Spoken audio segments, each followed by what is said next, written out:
Assalamualaikum dear students, my name is Mubashra Manzoor. Welcome to my class where we are going to study computer sciences of grade 12. आज का जो हमारा topic है, it is in continuation of the last lecture which was on functions with parameters or function that return certain values. इस particular lecture में हम ये देखेंगे कि different examples के अंदर, coding के अंदर हम किस तरह से ये चीज़ incorporate कर सकते हैं. हम theoretical concepts को already discuss कर चुके हैं.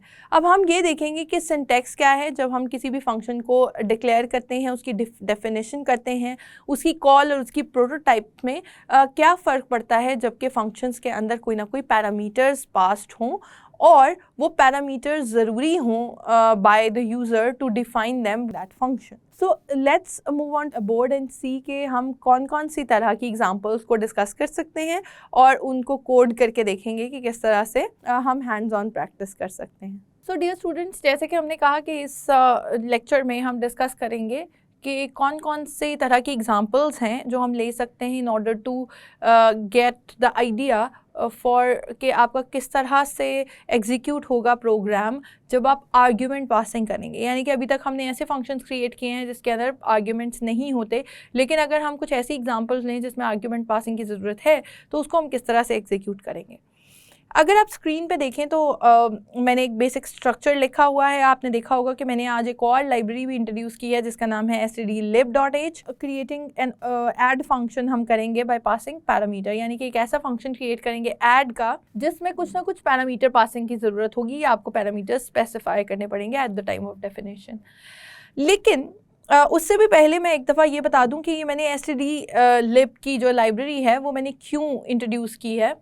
जब हम बात करते हैं क्लियर स्क्रीन की, आपकी बुक में काफ़ी जगह पे क्लियर स्क्रीन का एक फंक्शन जो है वो अवेलेबल होगा. हमने लास्ट भी एक उसमें इसको डिस्कस किया था कि आप क्लियर स्क्रीन इसलिए दे सकते हैं कि जो आपकी आउटपुट कंसोल स्क्रीन आती है उसके ऊपर अगर कोई प्रीवियसली अवेलेबल रिजल्ट्स थे तो वो क्लियर हो जाए और वो स्टार्टिंग से आप दिस पर्टिकुलर प्रोग्राम है उसी के रिजल्ट जो हैं आपको स्क्रीन पर नज़र आएँ. उससे पीछे वाली अगर कोई चीज़ें थी भी या पहले से कुछ आउटपुट आ भी रहा है या फंक्शन जो आपका प्रोग्राम है उसमें एंड पे कहीं जाके कोई ऐसी चीज़ है एग्जीक्यूशन में जो पहले प्रिंट हो रही है या पहले प्रिंट हो गई हुई है और वो रेजिड्यूल है स्क्रीन के ऊपर तो वो रिमूव हो जाए. जब हम वो करते हैं तो उस केस में हमें क्लियर स्क्रीन का फंक्शन यूज़ करना पड़ता है टर्बो C++ में और कॉन आईओ की लाइब्रेरी के साथ हम उसको यूज़ करते हैं. लेकिन अगर आप लोगों में से बहुत सारे लोग, क्योंकि हम डेव C++ पे काम कर रहे हैं, सॉफ्टवेयर या आपका कंपाइलर जो हम यूज़ कर रहे हैं, IDE जो यूज़ कर रहे हैं वो डेव C++ है, तो डेव C++ जो लोग भी यूज़ कर रहे हैं अगर उन्हें वो वाला प्रोग्राम एग्जीक्यूट किया होगा जिसमें हमने क्लियर स्क्रीन का फंक्शन यूज़ किया था तो उनके पास ज़रूर एरर्स आए होंगे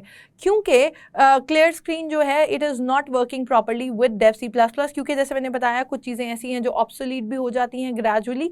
तो डेव C++ में आप सेम काम को एग्जीक्यूट करवा सकते हैं by this function called system clear screen या CLS जो है आप के अंदर देते हैं फंक्शन के अंदर एज अ स्ट्रिंग और सिस्टम के नाम से आप इसको करवाते हैं. अगर आप यूज़ कर रहे हैं कोई और एडिटर, यानी कि अगर आप विजुअल स्टूडियो पे काम कर रहे हैं तो मे बी आपके उसके अंदर के कुछ और वेरिएबल या कोई और फंक्शन ऐसा हो जो यूज़ होता हो जिसको आप कॉल करके सेम काम करवा सकते हैं. Although I think visual studio में भी यही जो है वो सेम काम करेगा, लेकिन इसके लिए हमें stdlib.h जो है वो इंट्रोड्यूस करवानी पड़ी है एज अ लाइब्रेरी. अच्छा, अब हमने काम क्या करना है, हमने एक फंक्शन क्रिएट करना है ऐड का, यानी कि जो दो नंबर्स को ऐड करता हो. इसी में हम देखेंगे कि कॉन्सेप्ट ऑफ फॉर्मल पैरामीटर्स क्या है और इसी में कॉन्सेप्ट ऑफ एक्चुअल पैरामीटर्स क्या है. और इसी में हम देखेंगे कि जिस तरह से हम फंक्शंस क्रिएट करते हैं और उसके अंदर आर्ग्यूमेंट पास करते हैं तो उसके अंदर क्या क्या टेक्निकलिटीज़ जो हैं वो हो सकती हैं. अब जैसे कि हम पहले भी यही करते हैं कि मेन फंक्शन को लिखा रहने देते हैं, गो एंड डू दैट. एक हम फंक्शन क्रिएट करते हैं जिसको हम कहेंगे ऐड का function. Let's create that. I am taking a function जो कि कुछ रिटर्न भी कर रहा है, जिसकी कुछ रिटर्न टाइप भी है. इससे पहले हम जितने भी फंक्शंस क्रिएट करते रहे हैं उसकी रिटर्न टाइप वॉइड थी, इसीलिए वो कुछ रिटर्न एक्सप्रेशन के साथ लिखना वहाँ पे कंपल्सरी नहीं था और कुछ रिटर्न भी नहीं करता था function. Now I am taking integer as the return type while defining the function. Function का नाम जो हम रख रहे हैं वो रख रहे हैं ऐड. और उसके अंदर हम उसके पैरामीटर्स पास करेंगे। ये बात आपको आई होप क्लियर है कि जब भी हम बात करते हैं एडिशन की या बाइनरी ऑपरेशन की बात कर रहे हैं तो इसका मतलब है कि कम से कम 2 ऑपरेंड्स होना ज़रूरी है। इसका मतलब कि हमारा जो फंक्शन है उसके अंदर कम से कम 2 पैरामीटर्स होंगे, यानी कि 2 ऐसे नंबर्स जिनको आपने ऐड करवाना है। अगर वो दोनों नंबर इंटीजर हैं तो हम कह सकते हैं कि फर्स्ट पैरामीटर यानी कि first variable that is required उसकी डेटा टाइप के साथ, यानी कि पैरामीटर की प्रॉपर डेफिनेशन या कैसे होगी कि आप उस पैरामीटर का नाम या आप उस फॉर्मल पैरामीटर को बताएं और उससे पहले उसकी डेटा टाइप भी बताएं कि किस टाइप का होगा। उसी के आगे मैं सेकंड वेरिएबल लिखती हूँ या सेकंड पैरामीटर लिखती हूँ जो कि रिक्वायर्ड है विच इज़ इंटीजर b। अब अगर आप देखें तो ये हमारे जो वेरिएबल्स हैं या ये जो पैरामीटर्स हैं they are called formal parameters or do we call them actual parameters? Yes, we call them formal parameters या इसको आप dummy parameters भी कह देते हैं, ठीक है। इसका मतलब है कि हमने जो है अपना फंक्शन का जो हेडर है वो डिफ़ाइन कर दिया है। इसका मतलब ये है कि अगर इसकी डेटा टाइप इंटीजर है, रिटर्न टाइप इंटीजर है, तो इसका मतलब है कि अब इसमें एक्सप्रेशन ऑफ रिटर्न भी कंपल्सरी होगा। अब हम जाएंगे उस फंक्शन के अंदर और देखेंगे कि वो फंक्शन काम क्या करता है। फंक्शन ने क्या करना है, फंक्शन ने रिटर्न करना है एक वेरिएबल। हम इन वेरिएबल्स को कह देते हैं n1 एंड n2 बिकॉज आपकी बुक में भी सेम नाम है, तो that will be easier for you to understand. n1 and n2 जो हैं वो फॉर्मल पैरामीटर्स हैं। इसका मतलब ये है कि मुझे n1 और n2 का सम जो है वो एज अ रिटर्न वैल्यू चाहिए कि ये फंक्शन जब एग्जीक्यूट हो तो वो क्या रिटर्न करे, वो इनका सम रिटर्न करे। तो मैं रिटर्न, अगर आपको याद हो तो रिटर्न के आगे उसका सिंटैक्स अगर आपको याद है तो रिटर्न का जो सिंटैक्स है वो ऐसा था कि रिटर्न कीवर्ड और उसके आगे उसका एक्सप्रेशन। कभी कभार हम उसे वैल्यू भी देते हैं लेकिन एक्सप्रेशन मीन्स कि कोई भी मैथमेटिकल लॉजिकल एक्सप्रेशन यहाँ एग्जिस्ट कर सकता है। रिटर्न हमने लिखा और रिटर्न के आगे मैं लिखूंगी कि n1 को ऐड कर दें n2 में, यानी हमारा जो फंक्शन है वो रिटर्न क्या कर रहा है, n1 और n2 का sum. Now since n1 and n2 are integers, it will return a value that will be integer, that is sum of n1 and n2, and that will also be a integer type. That is why the return type of the function is integer. ये बात I hope आप लोगों को clear है, क्योंकि हमने इसकी data type integer इसलिए रखी है कि जो वैल्यू जो सम रिटर्न होगा उसकी डेटा टाइप भी इंटीजर्स ही है, और वाइस वर्सा कि अगर हमने इंटीजर टाइप रिटर्न करवा रहे हैं तो इसका मतलब है कि हमने पैरामीटर की डेटा टाइप भी इंटीजर ही चूज़ की है। अब मैं ये कहती हूँ कि मैं इस फंक्शन को यूज़ कर सकूँ अपने मेन फंक्शन के अंदर, और जो भी टास्क यानी कि एडिशन का मैं जहाँ पे भी परफॉर्म करवाना चाह रही हूँ वो मैं इसको परफॉर्म करवा सकूँ इससे। तो ये हम किस तरह से करेंगे, इसके लिए मैं कुछ वेरिएबल्स ऐसे लूँगी जो कि अंडरस्टैंडेबल या एक्सेसिबल हैं फॉर द मेन फंक्शन। यानी अगर यहाँ पे ही मैं ये कहूँ से कि n1 और n2 जो है उन फंक्शंस को लेना है तो that will be an unnecessary demand for our main function, क्योंकि उसको नहीं पता कि n1 और n2 क्या है, क्योंकि वो वेरिएबल्स जो हैं वो डिक्लेयर हुए हैं for particularly the scope of the function which is add function, ठीक है।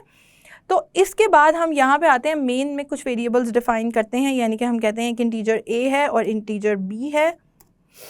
उसके बाद हम कहते हैं कि एक इंटीजर ऐसा भी ले लेते हैं जिसको हम सम का नाम दे रहे हैं। उसके बाद हमने अपनी स्क्रीन क्लियर करवा ली है। उसके बाद हमने ये कहा कि printf करवा दें कि वैल्यूज़ एंटर करें, यानी कि यूज़र जो हैं वो अपनी वैल्यूज़ एंटर कर सकें। Enter values for a and b. उसके बाद हम ये कह रहे हैं कि scanf करवा लें, यानी कि scanf से वेरिएबल की वैल्यूज़ जो हैं इनपुट ले लें, विच इज़ के पहले हम कहेंगे %d, फिर एक और वेरिएबल की वैल्यू भी हमने लेनी है तो %d। That's how you can combinely take the variable values. उसके बाद मैं कह रही हूँ कि इसको a में सेव करवा दें और सेकंड को b में सेव करवा दें। So if you see that, तो हमारे पास एक जो है यहाँ पे ऐसा प्रोग्राम जो है सीक्वेंशियल मैनर में डिक्लेयर हो गया है, जो कि कह रहा है कि 2 वेरिएबल्स एंटर करें और उसके बाद आप उनकी इनपुट्स भी ले लें। अब मैं ये चाहती हूँ कि ये वैल्यूज़ जो हैं a और b की, वो फंक्शन में एज पैरामीटर्स पास हों, यानी n1 की जगह पे मैं a की वैल्यू स्टोर करवा दूँ, यानी कि पास ऑन कर दूँ कि जो भी वेरिएबल की वैल्यू a यूज़र ने एंटर की है, that will be passed on to the first parameter of the function add, and the second value b added by the user should be added to the second parameter of the function add, which is n2। ठीक है, तो इसका मतलब ये है कि अब मैं इसे कॉल करूँगी इस फंक्शन को, और मैं पहले उसे स्टोर करवाना है। मैंने कहाँ पे वो रिज़ल्ट स्टोर कहाँ करवाना है, वो मैंने पहले से एक वेरिएबल दे दिया है, सम में मैंने उसका रिज़ल्ट स्टोर करवाना है। मैंने कहा इस फंक्शन की कॉल ऐड, और उस फंक्शन के अंदर मैं क्या दूंगी, 2 पैरामीटर्स पास करना कंपलसरी है इस फंक्शन के अंदर, जो कि इंटीजर टाइप हो। अब इंटीजर को या तो आप वैल्यूज़ के तौर पे दे सकते थे, यानी कि 10 और 7 में यहाँ पे दे देती, तो दैट मीन्स कि यहाँ कोई ना कोई मेरे पास रिजल्ट आ जाना चाहिए था। लेकिन now I want the result to be taken from the variable that are user defined variables, या यूज़र ने जिनकी वैल्यूज़ एंटर की हैं। तो मैं कहती हूँ वही वाले वेरिएबल्स को मैं एज पैरामीटर यहाँ पास कर देती हूँ। यहाँ पे एक बात बहुत इंपॉर्टेंट है कि जिन वेरिएबल से आप वैल्यूज़ ले रहे हैं उनकी डेटा टाइप और जिस पैरामीटर में आप पास करवाने हैं उसकी डेटा टाइप जो है वो सेम होनी चाहिए। ईदर 2 थिंग्स विल हैपन, अगर तो डिफरेंट होती हैं तो या तो वो ट्रंकेट हो जाएंगी वैल्यूज़, या आपके पास एरर आएगा डिपेंडिंग ऑन आप कौन सा एडिटर यूज़ कर रहे हैं। अच्छा, इसके बाद मैं कहती हूँ कि प्रिंट एफ करवा दें। क्या प्रिंट एफ करवाना है हमने? प्रिंट एफ करवाना है कि हमारे पास रिजल्ट्स क्या हैं, यानी मैं कहती हूँ कि sum of a plus b जो है percentage sign b is equal to whatever the answer is sum, ठीक है, और वो होगा परसेंटेज d अगेन। और इनकी वैल्यूज़ आप कहाँ से लेंगे प्लेस होल्डर्स की? First variable is a, second is b and third is sum. तो इनको अगर आप एग्जीक्यूट करें इस प्रोग्राम को हम, तो लेट्स चेक कि उसकी आउटपुट क्या होगी। अब अगर आप देखें तो हमारे पास क्या आ रहा है कि हमारे पास enter value for a and b, ठीक है, हमने a और b की वैल्यूज़ एंटर करनी है। लेट्स से आई से 12 एंड आई से सेकेंड वैल्यू इज़ 8। तो अब वो कह रहा है कि जो 12 प्लस b है या 12 प्लस 8 है, that is, so since we had b instead of d यहाँ पर, इसी वजह से हमारे पास एरर आ रहा था, क्योंकि परसेंटेज मीन्स कि उसने d की इंटीजर वैल्यू, b की इंटीजर वैल्यू लेनी है, and while doing that I made a mistake. Okay, so यहाँ पे देखें तो हमारे पास आ गया है कि enter value of a and b 12, second value is 8। तो अब वो हमें कह रहा है कि इफ़ यू सी, वो कह रहा है 12 प्लस 8 इज़ इक्वल टू 20, यानी कि हमारे पास जो रिज़ल्ट आ गए हैं स्क्रीन पे वो आ गए हैं कि जो 2 वैल्यूज़ हैं उनका सम जो है वो 20 है, and that is done by a simple program that is basically by using a function that takes some sort of parameters। यहाँ पे अगर आप देखें तो जो पैरामीटर्स के अंदर पास करने के लिए, वैल्यू पास करने के लिए जो ज़रिया बने हैं, जो सोर्स हैं वेरिएबल्स, वो हैं a और b, यानी कि a और b में जो भी वैल्यूज़ हैं वो आप दे रहे हैं एज पैरामीटर। अगर ये आप फंक्शन देखें, ये वाला फंक्शन कॉल यही है ना, this is the function call. आप कहते हैं कि यहाँ पर फंक्शन कॉल में आप कह रहे हैं कि instead of giving the values you are giving a and b which are called actual parameters या एक्चुअल वैल्यूज़। सो इसका मतलब ये है कि आपको ये पता चल गया कि हमारी स्क्रीन पे किस तरह से ये प्रोग्राम जो है वो एग्जीक्यूट होगा। Let's move on to our next example which is to calculate area of a triangle.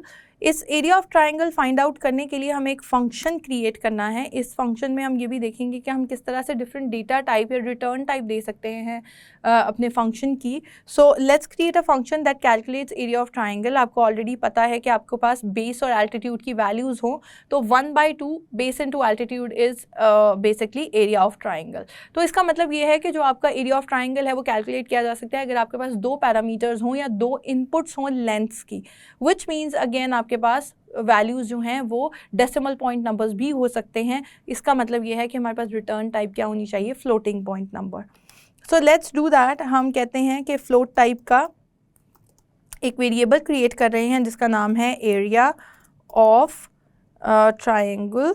I hope आपको ये समझ में आ रहा है कि मैं इसके दरमियान में जब मैं नाम स्पेसिफाई करती हूँ तो मैं उसके दरमियान में अंडरस्कोर्स क्यों देती हूँ। That was the basic of naming conventions. अगर आप याद करें वेरिएबल के केसेस में भी यही था कि इंस्टेड ऑफ स्पेसेस, अगर आपको स्पेसेस देनी है तो उसकी जगह पे आप अंडरस्कोर यूज़ कर सकते हैं या कोई और कैरेक्टर यूज़ कर सकते हैं, लेकिन स्पेस एज सच यूज़ नहीं कर सकते अगर मुझे एक लॉन्गर नेम जो है असाइन करना है। तो इसीलिए मैं एरिया ऑफ ट्राइंगल को इस तरह से असाइन कर रही हूँ। If you want to keep it short and simple तो इस तरह से भी किया जा सकता है। अब हम उसे कहते हैं रिटर्न क्या करना है, रिटर्न करना है। अच्छा, इसको भी दो तरीके से लिखा जा सकता है। मैं आपको दोनों तरीके बता देती हूँ जिस तरह आपकी बुक में है। दैट इज़ के रिटर्न, आप पूरा फॉर्मूला लिख दें कि रिटर्न करना क्या है। रिटर्न हमने क्या करना है कि 1/2 विच इज़ 0.5 मल्टीप्लाइड बाय जो भी आपकी बेस की लेंथ है, यानी कि बेस ऑफ द ट्राइंगल की लेंथ है जो भी यूज़र एंटर करेगा वो, into length of the altitude या हाइट भी उसको आप कह सकते हैं। तो इसका मतलब है ये आप इस तरीके से भी दे सकते हैं। आपका फंक्शन परफेक्टली क्रिएट हो गया है, फ्लोटिंग टाइप वैल्यू रिटर्न करेगा क्योंकि हम 0.5 से मल्टीप्लाई करें। तो इन एनी केस अगर आपके पास वैल्यूज़ जो है इंटीजर टाइप भी हों तो तब भी वो दे में कन्वर्ट इनटू फ्लोट टाइप। इसी चीज़ को हम एक और तरीके से भी लिख सकते थे कि अगर मैं इसे कहूँ कि you have to give it this way, ये भी सेम चीज़ होगी कि अगर मैं कहूँ कि ट्रायंगल जो है मैं उसको टी से रिप्रेजेंट कर देती हूँ, इंटीजर टी एक मैंने डिफ़ाइन कर दिया और मैंने कहा कि टी इज़ इक्वल टू जो हमारा टोटल फंक्शन है उसके इक्वल है, और एंड पे मैं कहूँ कि रिटर्न टी कर दें।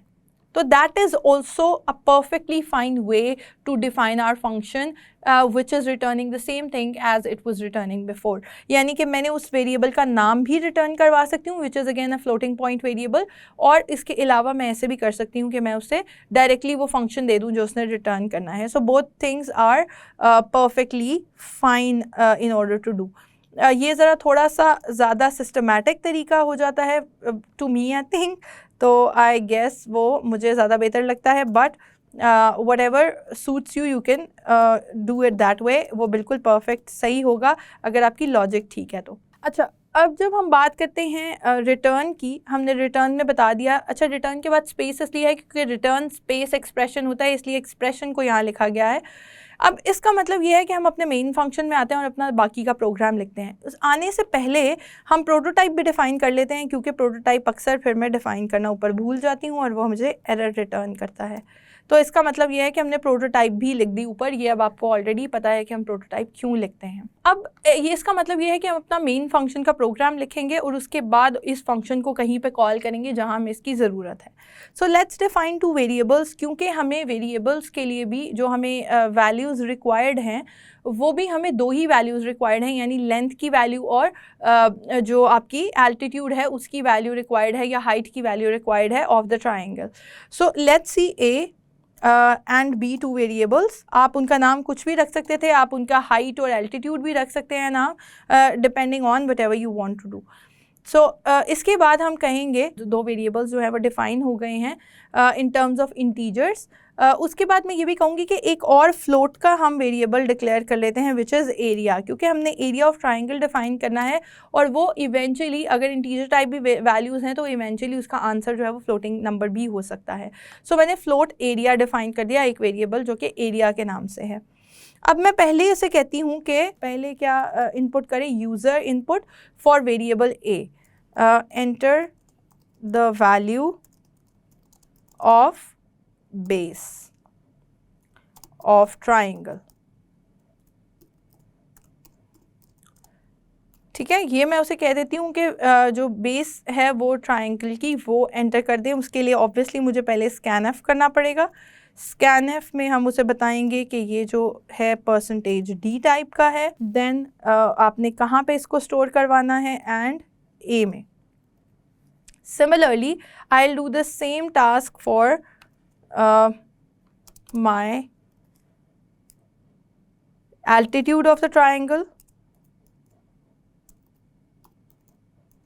एल्टीट्यूड ऑफ द ट्राइंगल के लिए मैं कहूँगी कि उसको बी में स्टोर करवा दें वैल्यू। अब ये जो वेरिएबल्स डिफाइन हो रहे हैं ये पैरामीटर्स हैं, एक्चुअल पैरामीटर्स जिनके पास एक्चुअल वैल्यूज़ होंगी जो यूज़र एंटर करेगा। You will pass them again into the call of the function. जब कॉल करेंगे उसके दरमियान में आप ये पैरामीटर्स देंगे तो इसका मतलब होगा इनकी वैल्यूज़ जो है डायरेक्टली असाइन हो जाएगी टू द वेरिएबल, जबकि डेफिनेशन के टाइम पे जो हमने पैरामीटर्स असाइन किए थे विच वर डमी पैरामीटर्स, उनको असाइन हो जाएगी और वो उसके ऊपर ही प्रोसेसिंग कर देंगे जो कि डिफाइंड है। उसके बाद हम कहते हैं कि एरिया इज़ इक्वल टू जो है वो हमारे पास क्या है, एरिया ऑफ ट्राइंगल, जो कि हमने इस नाम से किया था, area of triangle. Make sure when you are calling your function उसके अंदर कोई स्पेलिंग मिस्टेक्स नहीं है, क्योंकि जो डेफिनेशन के टाइम पे आपने नाम रखा है उसके अंदर कुछ अपर केस है या लोअर केस है या स्पेस है या जो भी है, that has to be exactly the same while calling the function and while writing the prototype of the function. अब इसके अंदर ही मैं लिख देती हूँ कि मुझे ये वैल्यूज़ कहाँ से लेनी है, ए बी जो कि एक्चुअल पैरामीटर्स हैं वहाँ से। और उसके बाद अगर आप देखें तो हमारा फंक्शन ऑलरेडी क्रिएट हुआ है, हमने एक फंक्शन क्रिएट किया था जिसका नाम हमने रखा था एरिया ऑफ ट्राइंगल। उसके पैरामीटर्स हमने क्या दिए थे, बेस और एल्टीट्यूड जो कि इंटीजर टाइप थे, लेकिन जो रिटर्न टाइप ऑफ फंक्शन थी वो फ्लोट थी और उसको हमने कहा था कि वो क्या कर रहा है, रिटर्न क्या कर रहा है, 0.5 इंटू बेस इंटू एल्टीट्यूड जो है रिटर्न कर रहा है which is area of triangle. अब इसी एरिया ऑफ ट्राइंगल को हमने यहाँ पे कॉल किया है by passing the actual parameters जिनकी वैल्यू आपने यूज़र से ली है, यानी ए और बी में जो वैल्यू स्टोर करवाई है।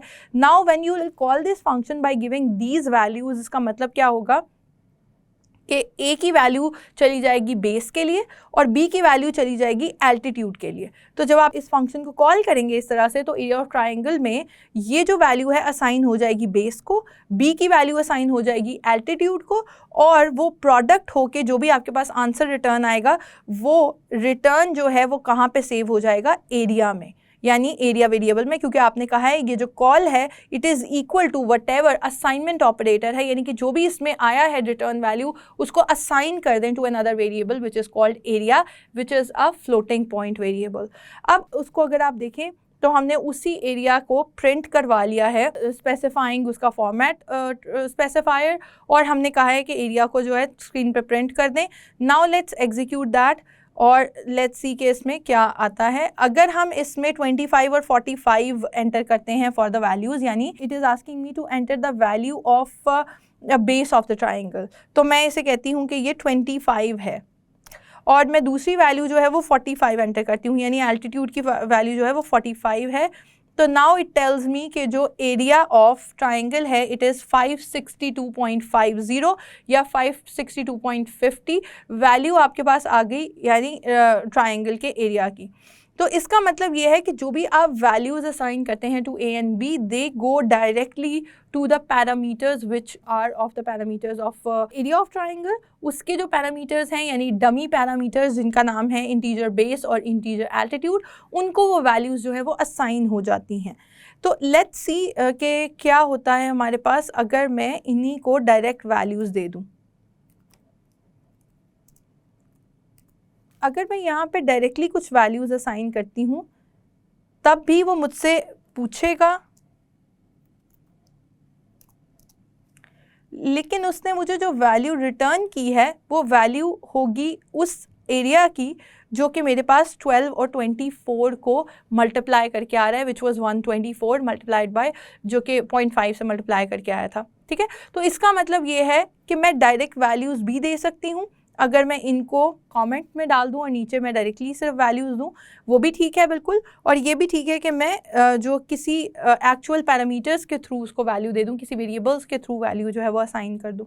Similarly let's execute it one last time and see what happens. अगर मैं इसे कहती हूँ कि मेरे पास वैल्यू जो है वो 5 है और 2 है, which means 10 multiplied by 1/2 which means answer क्या आना चाहिए 5।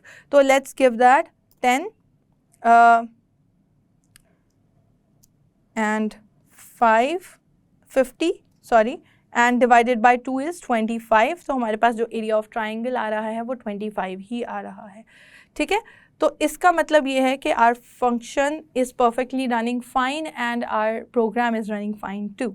तो आपको पता चल गया कि हम पैरामीटर्स के थ्रू किस तरह से फंक्शंस डिक्लेयर करते हैं, उसकी डेफिनेशन में कैसे देते हैं, उसको वैल्यूज़ कैसे असाइन करते हैं। सो आई होप स्टूडेंट्स आज का लेक्चर आपको इंटरेस्टिंग लगा होगा, आपको समझ में आ गया होगा। फंक्शन के टॉपिक्स भी बाकी टॉपिक्स की तरह बहुत ज़्यादा इंपॉर्टेंट है, बिकॉज मॉड्यूलर होना आपके प्रोग्राम का इंतहाई ज़रूरी है। आप कभी भी जब सिंटैक्स लिखते हैं, when you go to development, when you go to industry, आप कभी भी डायरेक्टली सिक्वेंशली प्रोग्राम्स नहीं लिखते जाते। आप उस काम को डिवाइड करते हैं among other teams, you write the functions, you write different modules that are changeable later on, that those are adaptable।